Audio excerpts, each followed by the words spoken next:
Olá, sejam bem-vindos a mais um episódio do podcast Notas Fotográficas.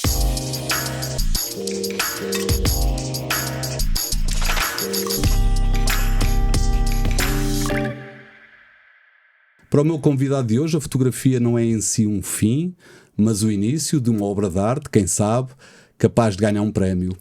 O André Boto é fotógrafo, designer gráfico, ilustrador ou artista. Onde é que tu encaixas nestas atividades? Se é que é preciso encaixar em alguma, não nos definimos, cada vez menos nos definimos pelo que fazemos, mas tens alguma preferência por estas? Antes de mais, obrigado por me trazeres aqui ao teu cantinho. Obrigado também. Não sei, eu acho que já tive uma necessidade de me encaixar em algum sítio. Se calhar há muitos anos, não muitos, mas alguns anos atrás, quando comecei. Agora não me preocupo tanto em encaixar-me em lado nenhum. Vais-te encaixando em várias. Vou-me encaixando, mas eu digo que eu sou um produtor de imagens e eu utilizo muito a palavra imagem porque abrange tudo. E se calhar isso tem a ver um pouco com de onde eu vim, que não foi diretamente da fotografia. Eu comecei com um grande gosto pelo desenho, e a fotografia começou a servir-me para eu poder desenhar sem ter que sair à rua com a folha e o lápis na mão. De certa forma acabou por ser cómodo dessa maneira.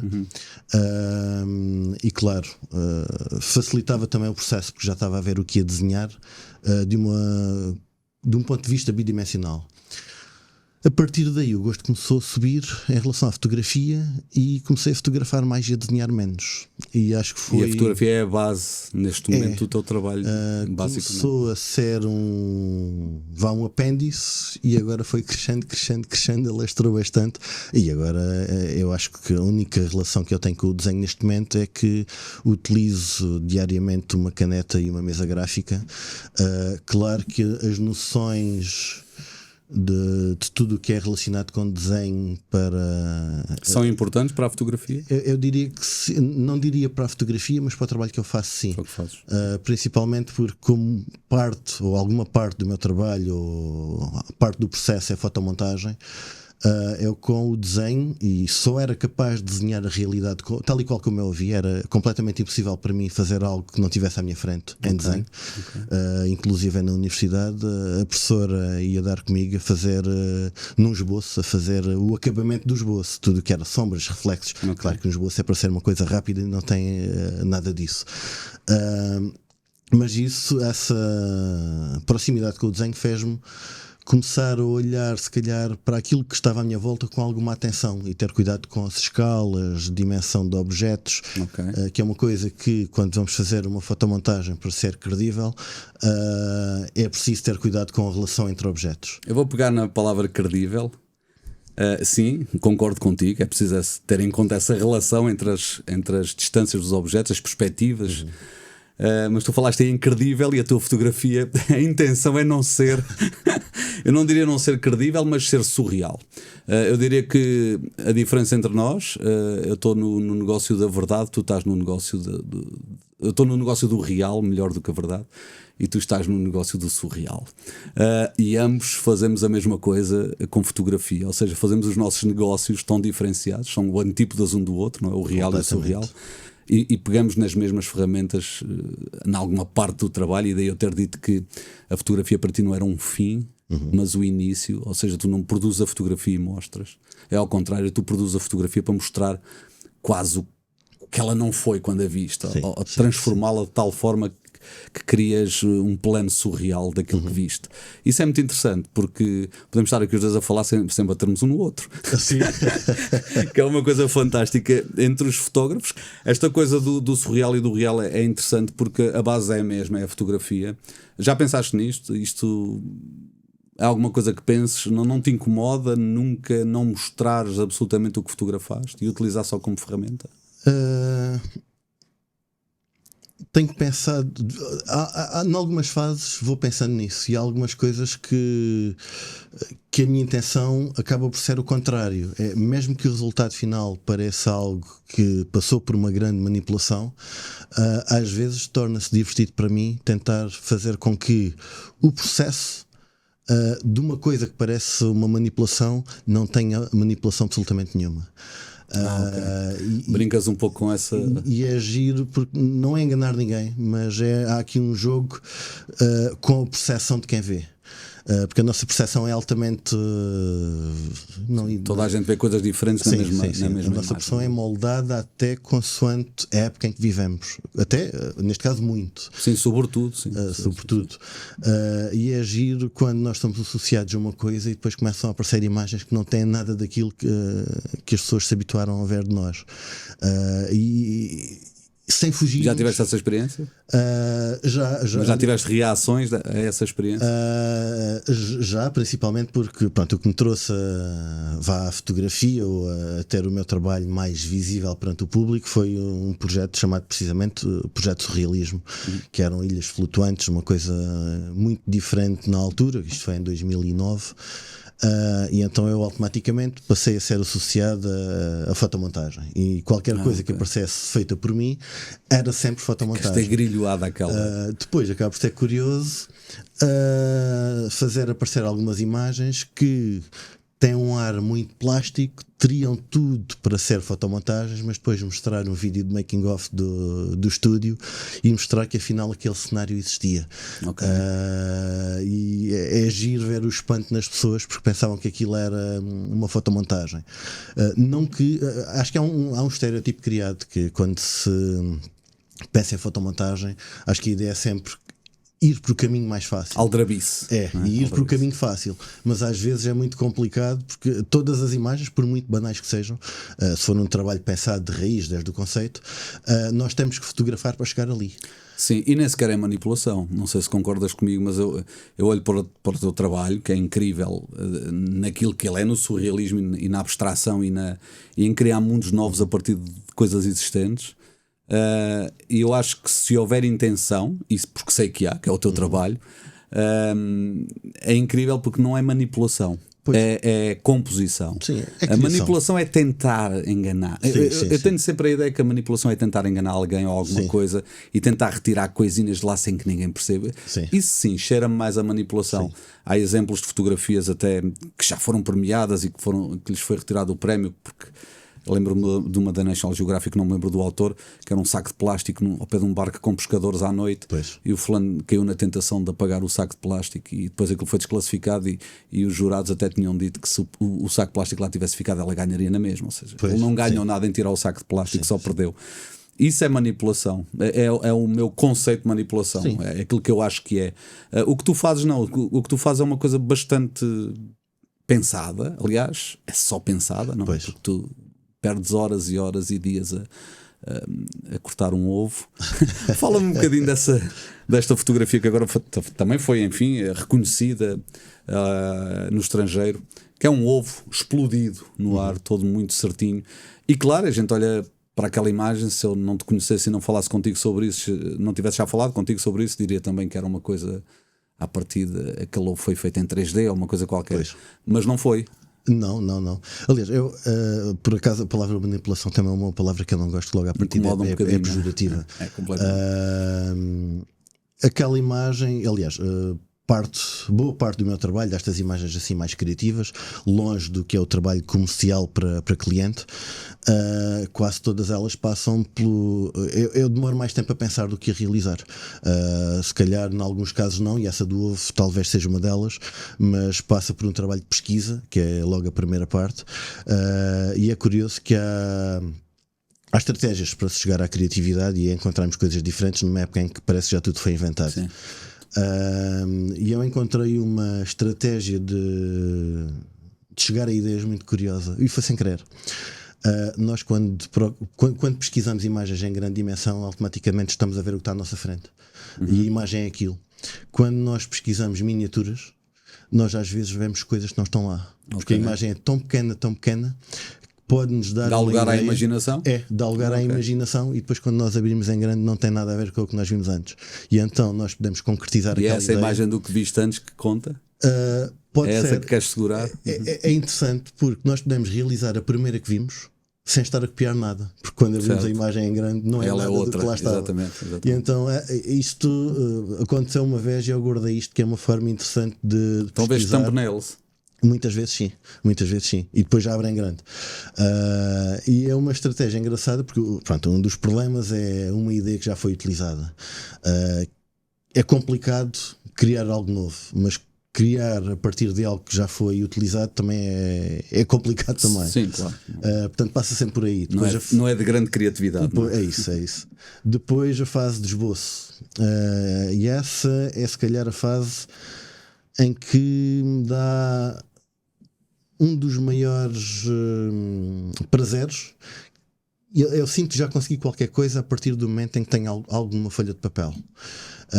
Sinto que já cheguei a algo, mesmo ainda longe de ter fotografado.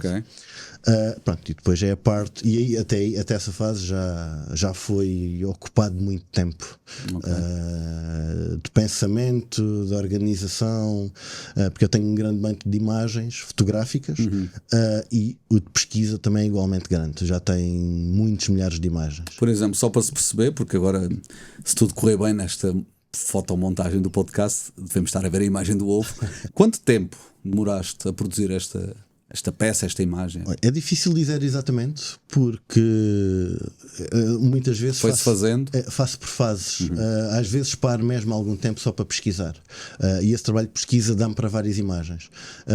Isto porque quando eu entro isto parece um computador, quando entro em modo de hibernação ou qualquer modo, dedicamos muito tempo em que estamos com o pensamento naquela direção. Certo. Eu às vezes tiro horas, dias, já não é fácil retirar só para dedicar a pesquisa, mas quando eu dedico horas ou dias, vou pesquisando e o meu pensamento começa a ir naquela direção e procurar um tipo específico de imagens que me vão dar para chegar a vários caminhos para diferentes imagens.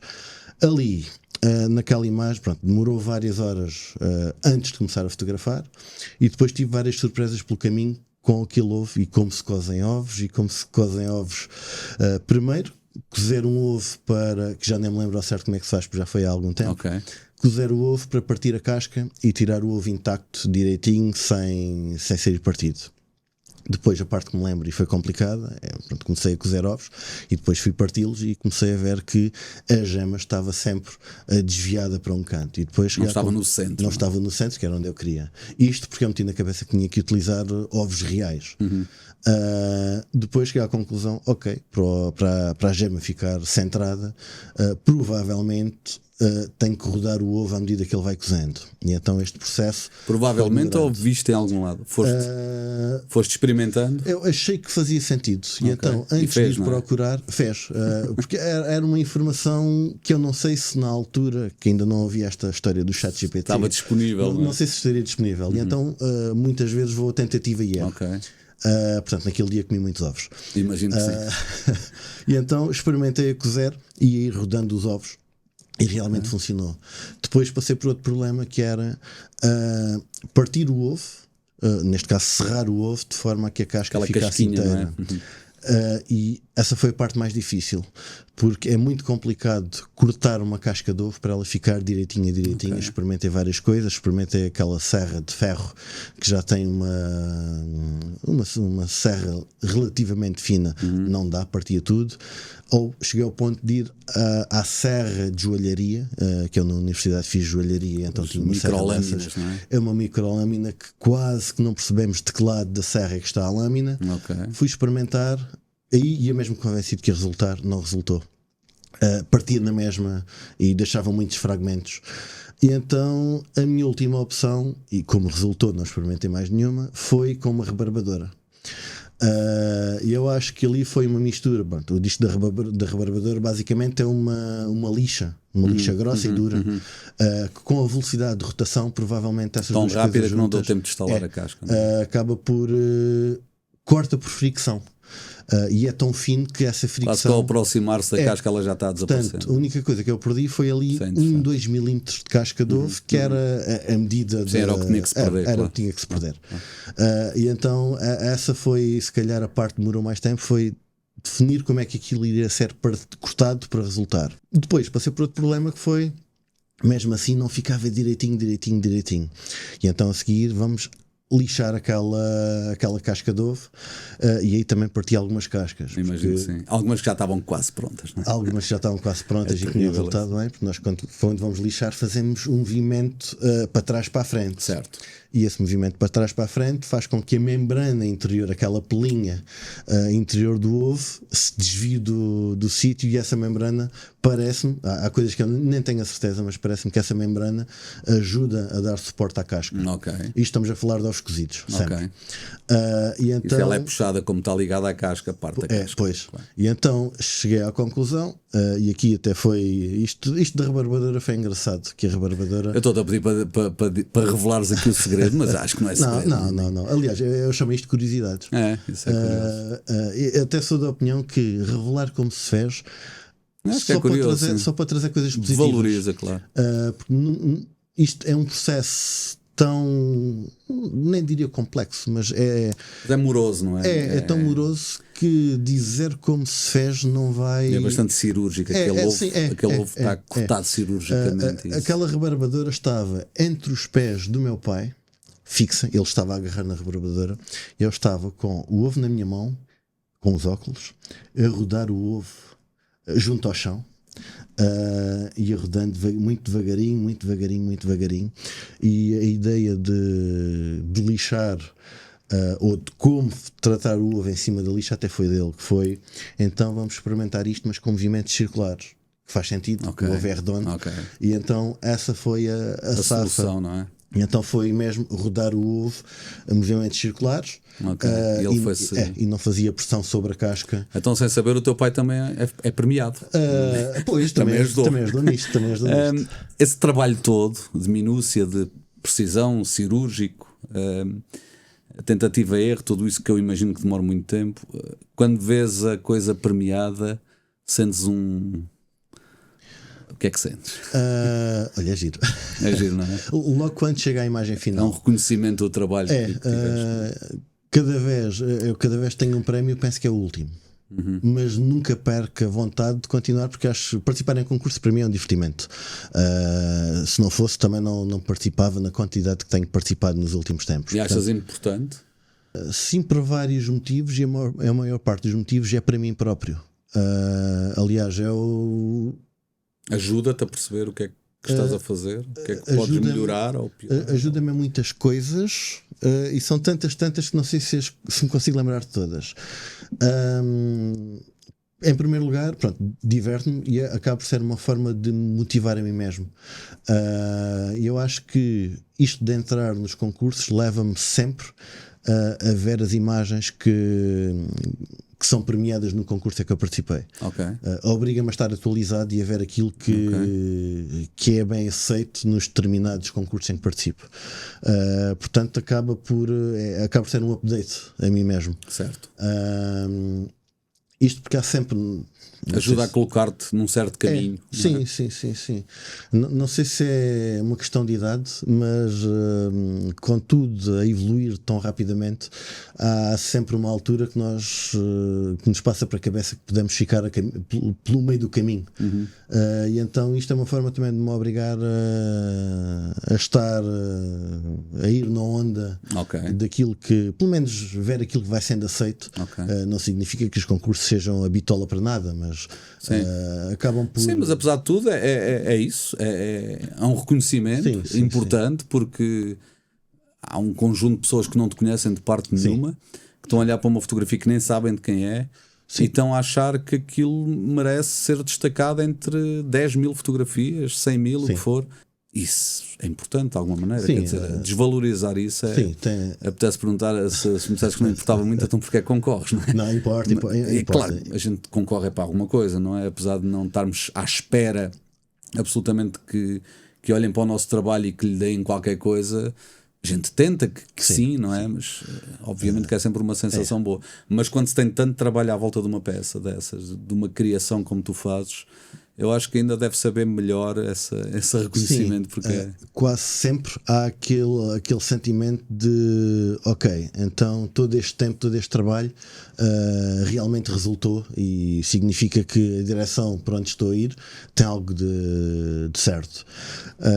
Claro que é uma ferramenta de marketing, E isto acaba por gerar aqui uma publicidade orgânica. Claro.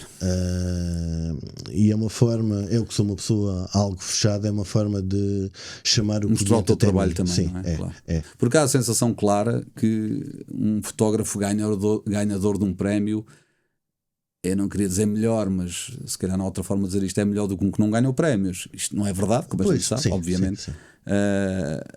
Ainda bem que não é, porque cada vez mais há fotógrafos premiados em tudo.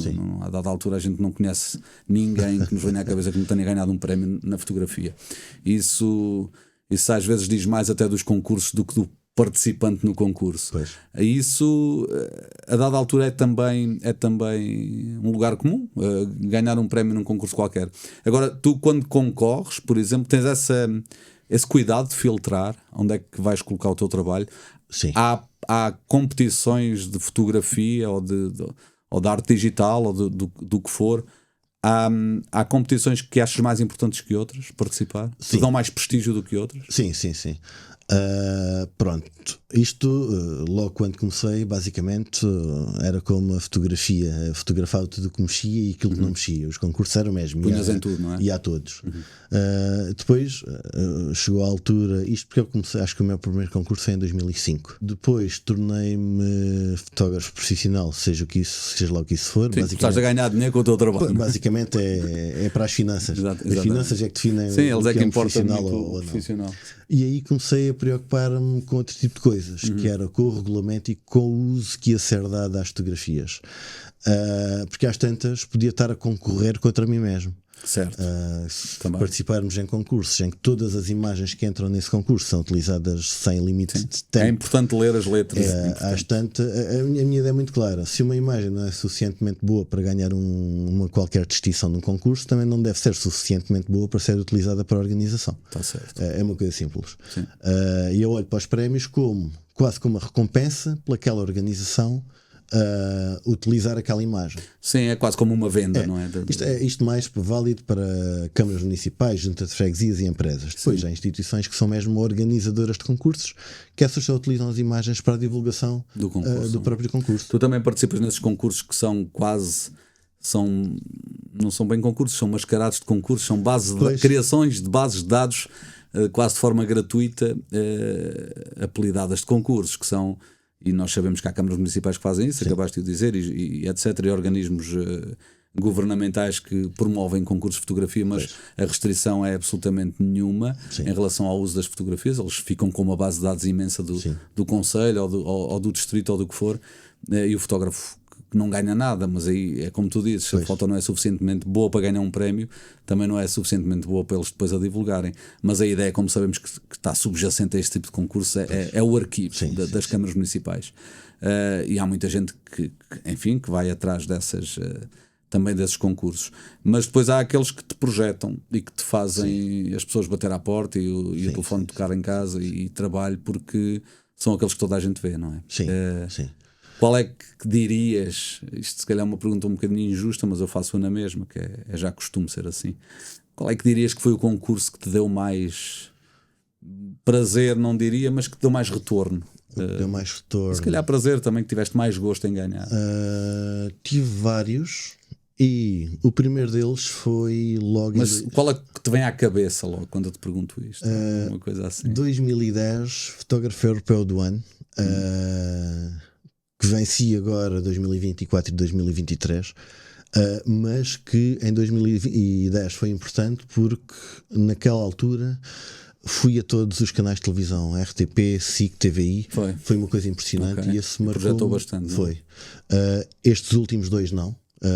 Tive na SIC, mas tenho a percepção que neste momento é mais complicado chegar aos média. Há muita oferta, muitos canais. Em 2010 teve um impacto enorme porque foi o princípio da minha carreira. Acho que foi aquele projeto, o projeto de realismo, ainda começou num projeto quando eu estava na escola, na oficina da imagem, em que logo no ano a seguir aquilo saltou para a televisão e eu nunca precisei de procurar trabalho. Foi sempre aparecendo, não é? Foi sempre aparecendo a partir daí.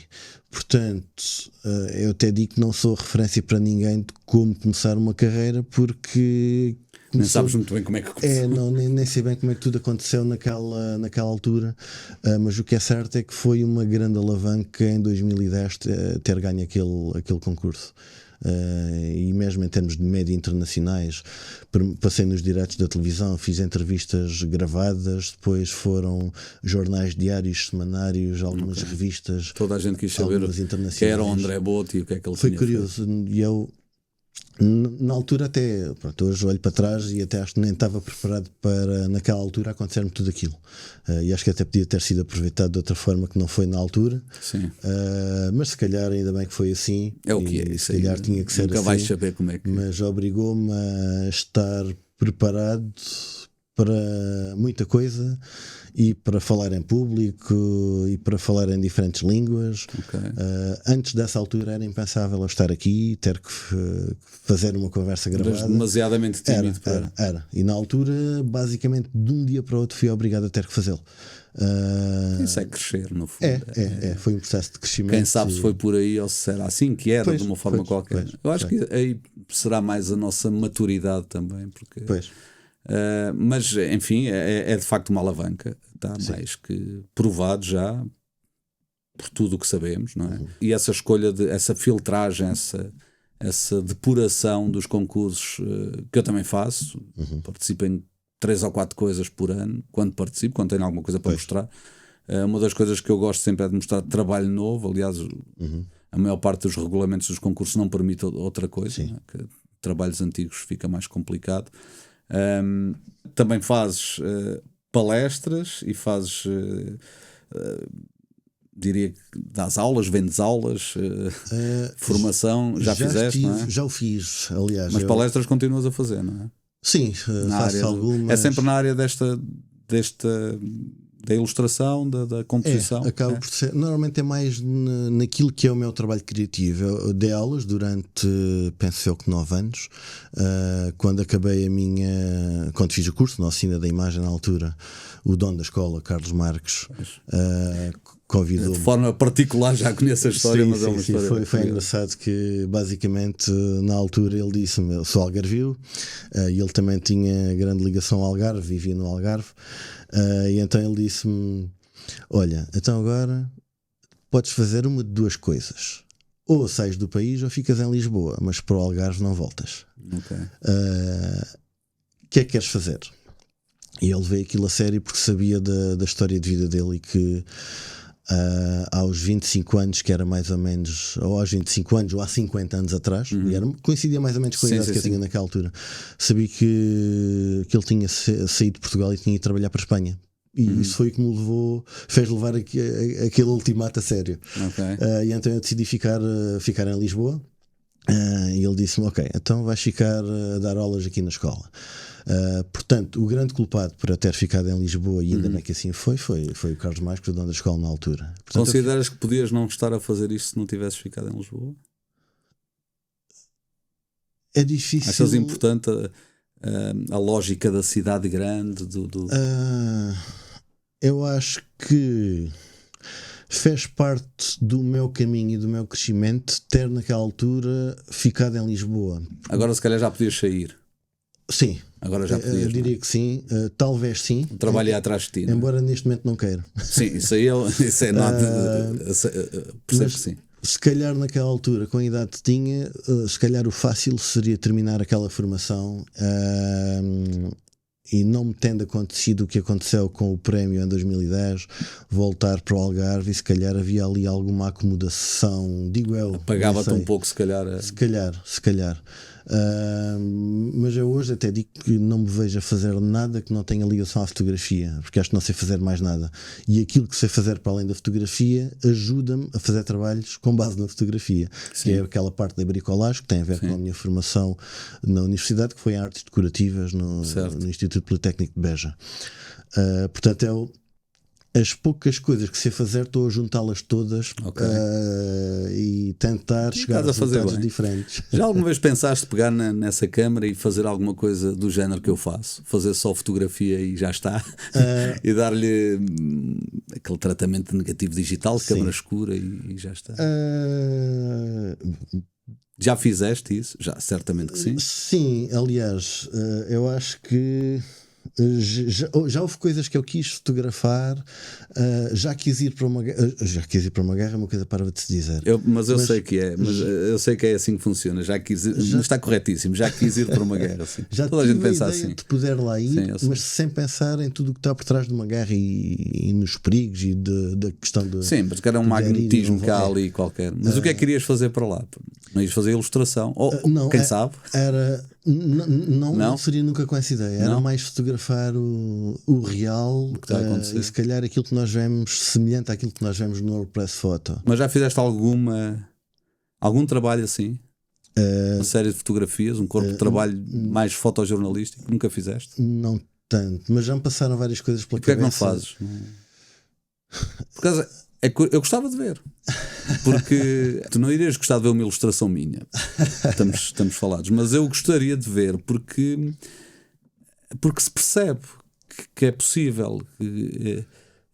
Que é possível, não, que vai ficar bom, que vais saber fazer, porque há coisas que se libertam das pessoas. Sim. Que a gente, até por aquilo que elas dizem, por aquilo que elas são, pela forma como se movimentam no meio, a gente percebe que tu poderás fazer o que tu quiseres nesta área.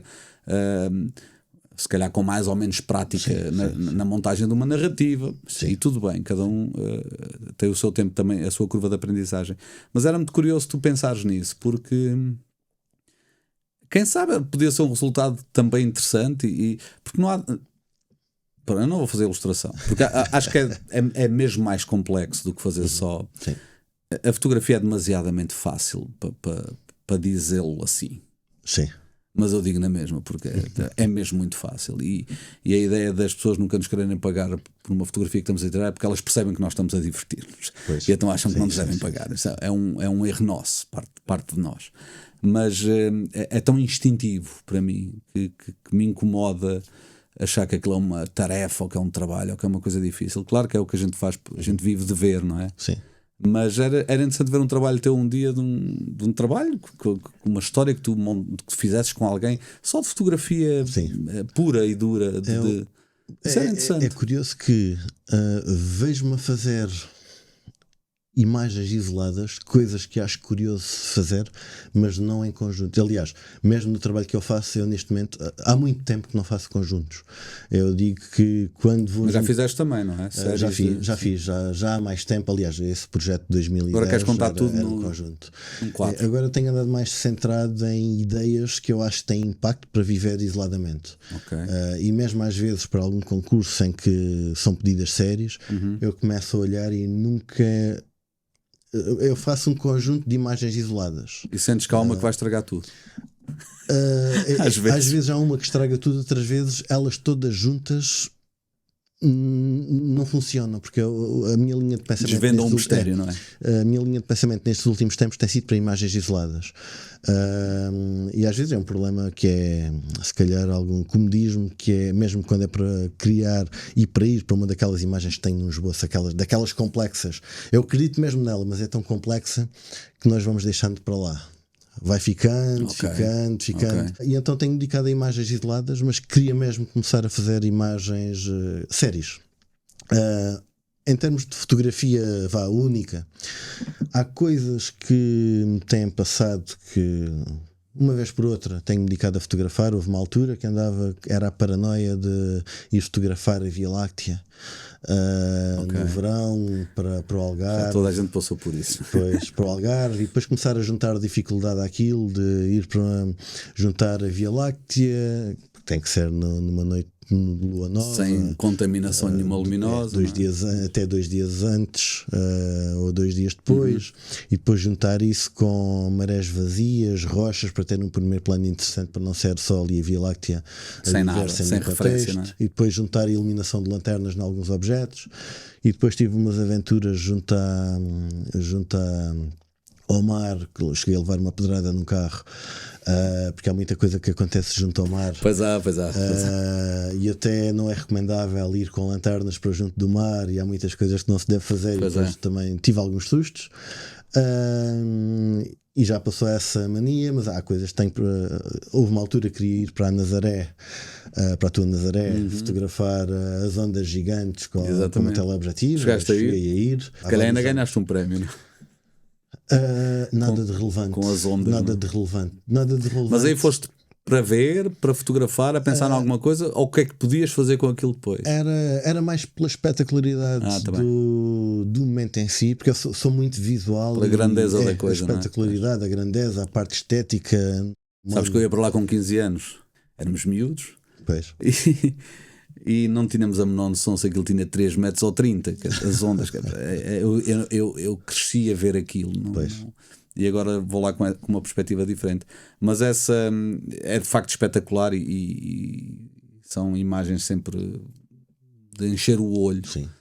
E foste também atrás disso, não é? Foste atraído por essa espetacularidade. Não é? Pronto, eu quando tenho material, objetivas que vai neste momento é de 12 a 600 e o objetivo é ter material que me permita fazer um bocadinho tudo se for necessário, porque às vezes o que é certo é que para o trabalho comercial às vezes pode ser necessário. Claro.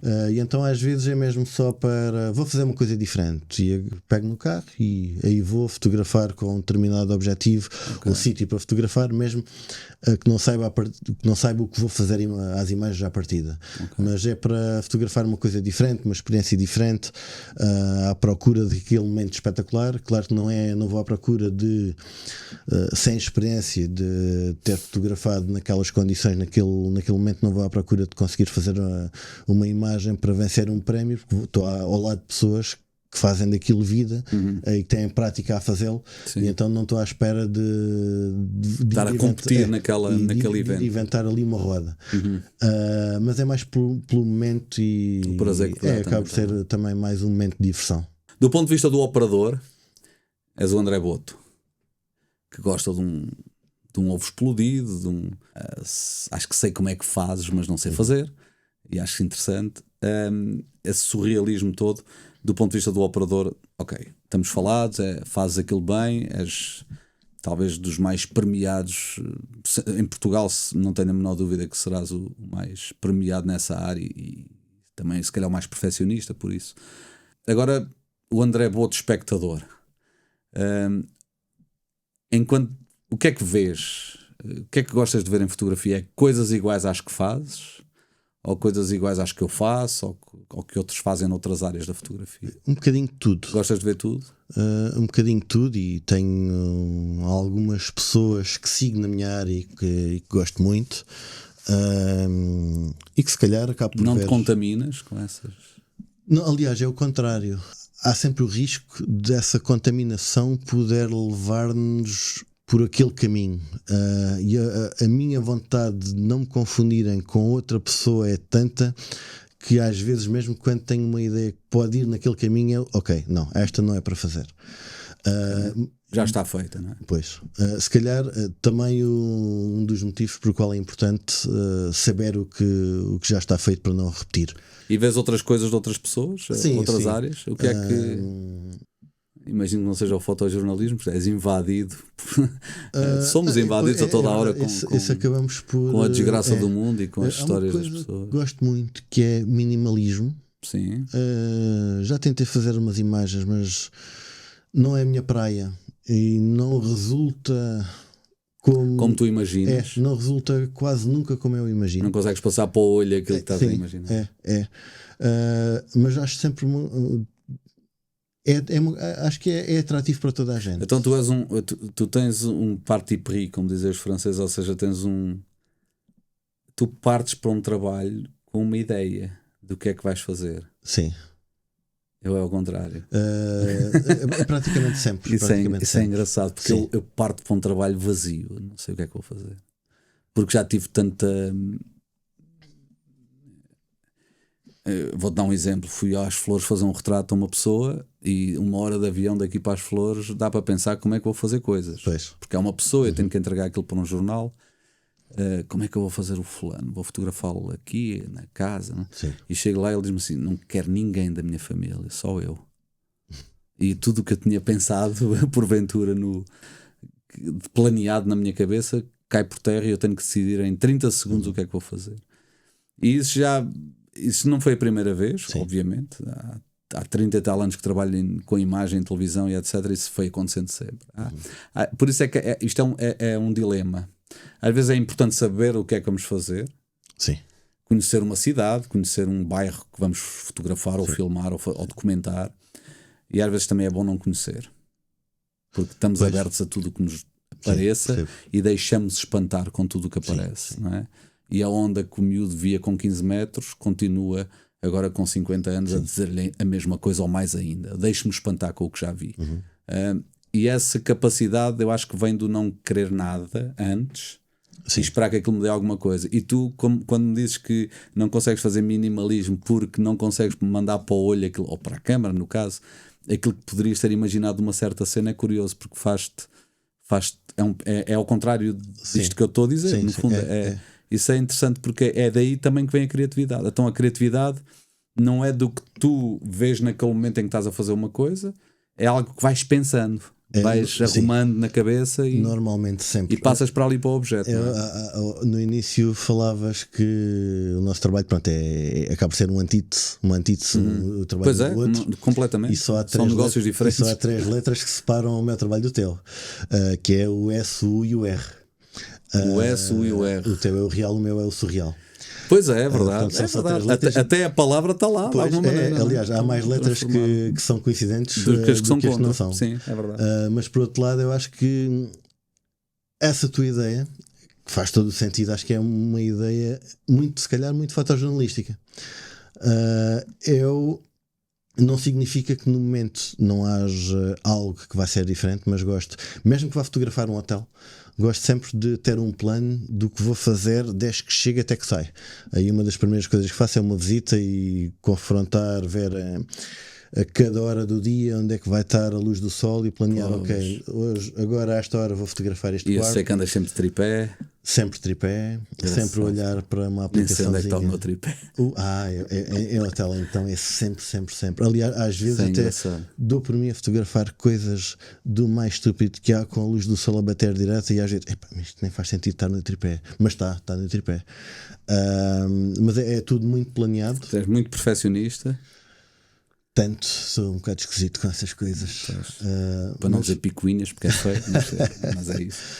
Mas isso leva à perfeição, apesar de não existir, como a gente sabe, o clichê do costume.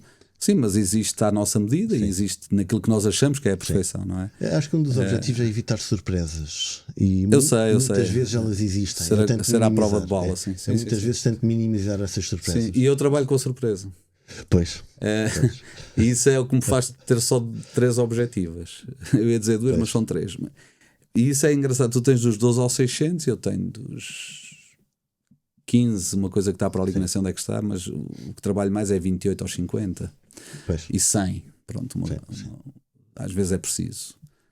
É evidente, se eu for fotografar surf, eu já fotografei com uma 35. Eu achei graça àquilo, porque é uma forma diferente de ver, mas não tem graça nenhuma. Mas é esse experimentalismo também, essa necessidade de com uma ferramenta tentares resolver o mundo, que me agrada na fotografia. Esse processo de quase inventivo de agora o que é que eu vou fazer com isto que tenho aqui? Não tenho tudo disponível, só tenho este objeto. É quase um canivete suíço para fazer no mesmo objeto, para fazer tudo. E há coisas que não consigo fazer, obviamente. Mas eu acho também que nós nos direcionarmos para um caminho. Tu estás no teu caminho de ilustração, de composição fotográfica, de base fotográfica para partir dali para uma obra espetacular. É isso que tu vais fazer. Então tu já sabes o que precisas do teu tripé, das tuas luzes, do teu ambiente controladíssimo. E eu preciso de um ambiente descontroladíssimo. Eu ontem, por exemplo, fotografei uma pessoa a dar iogurte a uma criança. Ouvi falar disso. Que foste tu. E foi assim, estávamos a conversar. E é uma foto de gente a dar um iogurte a uma criança. E isso agrada-me, esse tipo de coisa, de estar ali e fazer uma coisa qualquer. Eu podia te fotografar agora aqui e estava bom para mim, não? E tu, se calhar, para me fotografares agora tinhas que me vestir não sei o quê e pôr o cabelo e pensar já num fundo por aí. Já estava, essa cabeça está a fazer contas. Eu presumo até que fotografes com o olho direito, não é? É com o olho direito. O diretor é o direito. E o meu é o esquerdo. Daí a loucura, não é? Porque tu és um matemático e eu sou um idiota. Embora teste matemática. Embora teste matemática. Eu sei, mas essa coisa da precisão tem muito a ver com o cérebro, com o hemisfério esquerdo e etc. Isso está mais que escrito. Há literatura fantástica sobre left eye photography e right eye photography, que eu aconselho as pessoas, se quiserem ler, percebem até depois quando forem ver fotografias que aquela é mais do olho direito ou esta é mais do olho esquerdo. Isso são coisas muito curiosas da fotografia. Já dei por mim a pensar que eu testo matemática e o meu autor favorito, que nada tem a ver com fotografia, era a fotografia, a imagem dele em matemática, que é Escher. Pois. Era altamente matemática, rotações, translações. Pois é. E era uma coisa impressionante. Sim, o teu trabalho transpira precisão. Aquele ovo é a explosão do teu trabalho. Eu acho que eu acho que já és conhecido pelo que fazes. A gente vê uma coisa e sabe que é tua. E isso é um bom sinal. É um elogio, apesar de tudo, é bom sinal, porque é uma assinatura visual que as pessoas criam. E há duas formas de teres uma assinatura visual. Ou é muito mau, ou é muito bom. Quando anda ali pelo meio, isto pode ser dele ou pode não ser. Mas claro, o teu trabalho é evidentemente trabalho grandioso e digo isto com alguma tristeza, porque eu agradeço. E nós conseguimos fazer outro dia quase 800 km sem nos zangarmos. Sim. Porque as tuas visões da fotografia e as minhas são, em algumas são antípodas e noutras são respeitáveis também, porque se eu achasse que fazias um péssimo trabalho, e quem sou eu para achar alguma coisa, mas a gente dizia, André, vai jogar a bola, quer dizer. Mas estava aqui. Sim, provavelmente até podia estar. Não és para aí talvez o terceiro fotógrafo que vem aqui, assim, fotógrafo no sentido que vive disto, não é? Sim. Mas gosto de saber. Porque eu não queria transformar isto numa coisa de 600mm e 300 e não sei o quê, e queria transformar isto nisto, numa conversa em que a gente fala dos nossos dramas do dia a dia. E acho que foi resultando. Eu não sei que episódio é este, deve ser o 12º, coisa assim. Eu tive tanto tempo parado que acho que este é o primeiro deste ano. O César Mourão foi a última pessoa a estar aqui. Eu não sei quando é que foi já. Tu és o primeiro deste ano. E até podia fazer uma coisa mais tipo temporada 2, não sei porque. Não é só é só mais um episódio de um podcast. Ainda bem que apareci. Se calhar aparece em agosto outra vez alguém. Eu acho que temos de acrescentar alguma coisa a este mundo técnico da fotografia, que é também isto, e que é as conversas à volta da fotografia sem ser absolutamente só as questões muito técnicas, que são fundamentais, obviamente que sabemos que sim, mas que há muita gente que dá os parabéns precisamente porque é giro ouvir falar também dessa parte. Até acho que é o menos importante da fotografia. Eu acho que acaba por ser, por isso é que eu gosto deste tipo de conversa. Já tive aqui pessoas, enfim, das áreas todas da vida, e é que toda a gente acaba por ter alguma coisa a dizer sobre fotografia.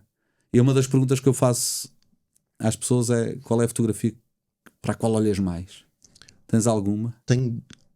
Vou para dois lados.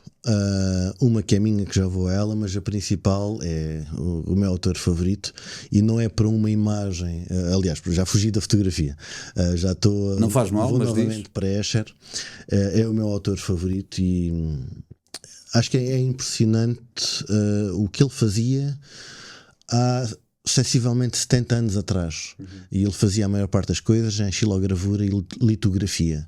E a precisão para fazer aqueles pequenos traços, gravando em pedra e em madeira, que há 70 anos atrás não era tão simples como seria. Sim, as ferramentas não eram as que são hoje. E depois juntar a essa dificuldade, estou eu a dizer que seria uma dificuldade, a parte da ilusão de ótica, e que ele consegue criar, é impressionante. O que eu dou por mim a pensar é o que é que iria na cabeça daquela pessoa, quais seriam as suas referências para ele fazer aquilo.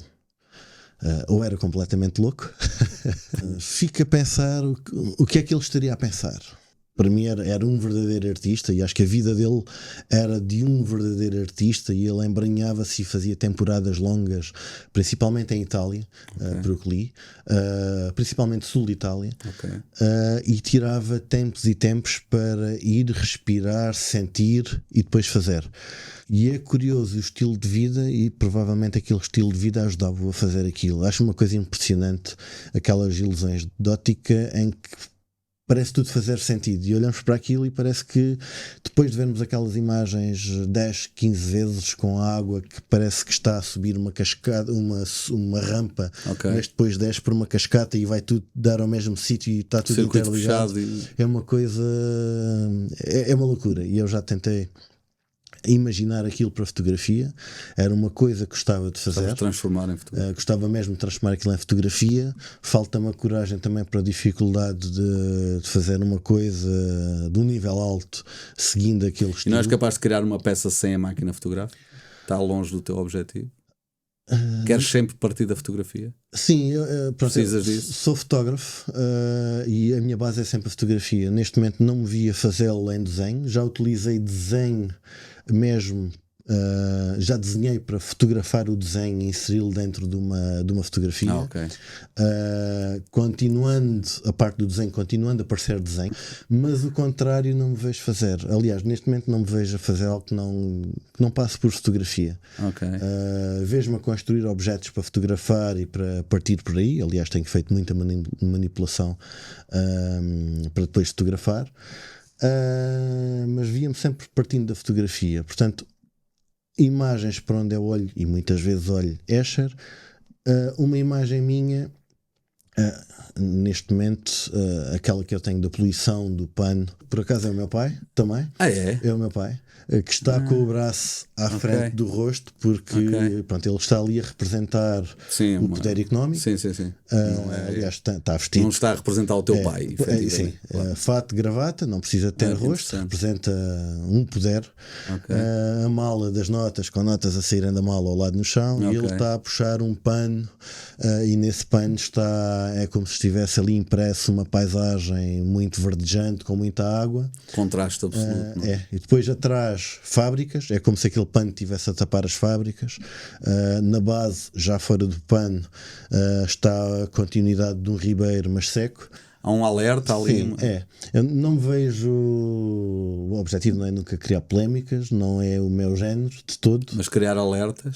Criar alertas de uma forma suave, com imagens que contam muito, mas não é sequer para ser fundamentalista, nem nada. Mas esperas mexer de uma maneira nas consciências coletivas? Há uma intenção subjacente aí? Sim, de alguma forma. E é curioso que já senti isso a acontecer a partir de. Pronto, essa imagem é uma das que para mim é significativas, porque é de sempre a minha imagem mais premiada, mas de longe em relação à segunda. Isso faz-me olhar para ela e pensar o que é que esta tem que as outras não têm para ter chegado aqui. E às vezes penso nisso. É o alerta. Se calhar o facto. Isso é ótimo. É curioso que eu já parei várias vezes a olhar para ela e o que é que esta tem que as outras não. Se calhar o pano que tapa ali mostra tudo sem mostrar tudo, e se calhar essa curiosidade. Sim, há ali uma intervenção, acho eu. Essa parte da intervenção que falavas. Pode ser mais ou menos consciente da tua parte também, mas. Pois, olha, nem te sei explicar se foi, se não. Ainda bem que a fizeste. Acho que sim, acho que resulta um bocado nisso. Foi curioso que essa imagem. Uma espécie de grito de alerta para alguma coisa. Já passou por muitos sítios, por causa dos concursos em que tenho participado, e que gera quase sempre uma exposição. E é curioso que já tive um grupo de alunos de uma universidade que não tinha nada a ver com fotografia, em Itália, perguntarem se podiam fazer um trabalho sobre aquela imagem, quase como um alerta também. Merecedora de estudo, não é? Isso é daquelas coisas que eu nunca pensei que pudesse acontecer, mas é curioso. E é um reconhecimento também. Acaba por ser dos mais importantes. Não é? Algo que não é palpável, mas que é curioso acontecer, e significa que a mensagem, pronto, está a chegar a algum sítio. E agir, ver que acaba por ser uma forma de, com aquilo que eu sei fazer, conseguir dar algum contributo. Sim, um contributo, não é? Sim. Para este planeta. Não ser uma coisa pequenino, vazia de significado. Sim. Tem sempre significado de qualquer forma. Sim. E essa seria significado mais do o surreal a dar significado à realidade. É uma coisa também curiosa, não é? Sim. E os Açores? São surreais? Os Açores, aqui principalmente a terceira, é surreal. Comparando com lá o cantinho onde eu estou, todo este verde aqui. Parece aquela parte em que eu tenho que fazer isto para vos pôr a falar bem dos Açores. Eu acho que é automático, toda a gente gosta disto. Sim, coisa... esta arrumação. Nem devíamos dizer isto muito alto, mas é verdade. Toda esta arrumação dos valados, pedras e o verdinho é especial. Foi bom. E hoje foi bom, e pena que vai acabar-se. Mas hoje foi um dia especial e percorri muito espaço e já deu para umas fotografias também. Vais fazer um vulcão a explodir aqui no meio de um cerrado verde no teu. Quem sabe? Não sei se seria bem feito. Quem sabe? Mas... Desafio-te a mostrar alguma coisa daqui com a tua criatividade. Vamos ver. Eu acho que já pensaste em alguma coisa. Cá para mim já pensaste em alguma coisa. Desafio-te a fazer isso. Desafio-te a fazer então um trabalho mais cru, sim. de menos surreal. E pronto, são aqueles convites, aquelas propostas que eu faço às pessoas, e continuo a fazer o teu bom trabalho, belíssimo trabalho. Foi um gosto ter-te aqui. Muito obrigado. Volta sempre aos Açores, à Ilha Terceira, cá estamos. Muito obrigado também.